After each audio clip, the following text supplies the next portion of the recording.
صاحب، آپ اس وقت ایک ریاستی جبر کے خلاف بات کر رہے ہیں، ریگنگ کے خلاف بات کر رہے ہیں اور ڈیموکریسی کی بات کر رہے ہیں، لیکن آپ کے جو گرینڈ فادر تھے انہوں نے پاکستان میں پہلی ریگنگ کی، محترمہ فاطمہ جناح کے خلاف جمہوریت کی بساط لپیٹی، آپ کے والد صاحب نے ان کے جلسے پہ فائر بھی کیا۔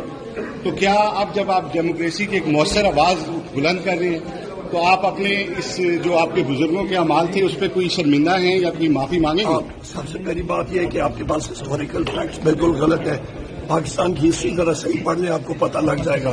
دادا نے مارشل نہیں لگایا تھا، فاطمہ جناح کو غدار کس نے قرار دیا تھا؟ بسم اللہ الرحمن الرحیم۔ السلام علیکم۔ راز نیوز کے خصوصی ویلاگ کہی انکہی کے ساتھ وجی احمد صدیقی آپ کی خدمت میں حاضر ہے۔ گزشتہ دنوں عمر ایوب اور وزیر دفاع خواجہ آصف کے درمیان قومی اسمبلی کے اندر جو تکرار ہوئی اس میں ہم خواجہ آصف صاحب کو داد دینا چاہیں گے، اس لیے کہ ان کے والد اگرچہ جنرل ضیاء الحق کی مجلس شورا کے پہلے چیئرمین تھے یعنی اسپیکر تھے، تو انہوں نے اس بات کو تسلیم کیا کہ انہوں نے غلط کیا، کہا نہیں لیکن عملاً یہ کیا، فوری طور پر اس ملک میں تباہی کی ذمہ دار کی نشاندہی کر دی ایوب خان کی۔ تو ایوب خان جو ہے وہ ایک ایسا کردار ہے ہماری قومی سیاست کا جس کے بارے میں بہت سارے لوگ اس غلط فہمی کا شکار ہیں کہ پاکستان میں ترقی صرف اس کی وجہ سے ہوئی تھی۔ پاکستان میں ترقی جو ہے ایوب خان کی وجہ سے رکی، اور ایوب خان جنہوں نے پاکستان کو دولخت کرنے میں اہم کردار ادا کیا تھا، اس کا بیج بویا تھا پاکستان کو توڑنے کا۔ مغربی پاکستان اور مشرقی پاکستان کی تقسیم ہوئی تھی اور اس کے نتیجے میں سندھ کا صوبہ، بلوچستان کا صوبہ اور خیبر پختونخوا جو سرحد کا صوبہ تھا وہ سب ختم ہو گئے تھے، ان کی اپنی انٹیٹی نہیں رہی تھی، سب کو لاہور جانا پڑتا تھا، مشرقی پاکستان اور مغربی پاکستان۔ پھر ایوب خان جب برسر اقتدار آئے تو انہوں نے کراچی کی وہ حیثیت ختم کر دی جو قائد اعظم نے اسے دی تھی، یعنی ملک کے دارالحکومت کی، اور اس کے نتیجے میں مشرقی پاکستان میں بہت مایوسی پھیلی اور بہت لوگ مایوس ہوئے کیونکہ وہ قائد اعظم سے محبت کرتے تھے اور قائد اعظم کے ساتھی تھے۔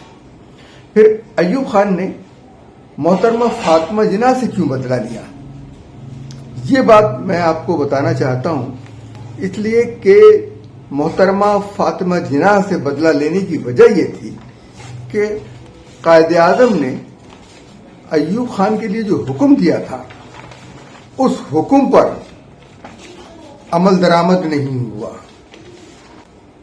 سردار عبدالرب نستر نے ایوب خان کے بارے میں ایک فائل قائد اعظم کو بھجوائی تو ساتھ نوٹ لکھا کہ ایوب خان مہاجرین کی بحالی اور ریلیف کے بجائے سیاست میں دلچسپی لیتا ہے، اور اس پر قائد اعظم نے اس کی تائید کرتے ہوئے حکم دیا اور بلکہ یہ آرڈر لکھا دیا کہ میں اس آرمی افسر ایوب خان کو جانتا ہوں، وہ فوجی معاملات سے زیادہ سیاست میں دلچسپی رکھتا ہے، اس کو مشرقی پاکستان ٹرانسفر کیا جاتا ہے، وہ 1 سال تک کسی کمانڈ پوزیشن پر کام نہیں کرے گا اور اس مدت کے دوران بیج نہیں لگائے گا۔ یہی وجہ تھی جب اسے مشرقی پاکستان ٹرانسفر کیا گیا تو اسے مشرقی پاکستان کے لوگوں کے ساتھ نفرت پیدا ہو گئی، ایوب خان کو بہت شدید نفرت، اور ان کے بارے میں وہ تضحیک آمیز باتیں کرتا رہا۔ قائد اعظم نے ڈھاکہ میں سلامی کے دوران ایوب خان کو اپنے ساتھ کھڑے ہونے کی اجازت نہیں دی، یہ تک ہوا، اور یہ بات کسی اور نے نہیں لکھی، ایوب خان کے چہیتے سیکریٹری اطلاعات الطاف گوہر نے اپنی کتاب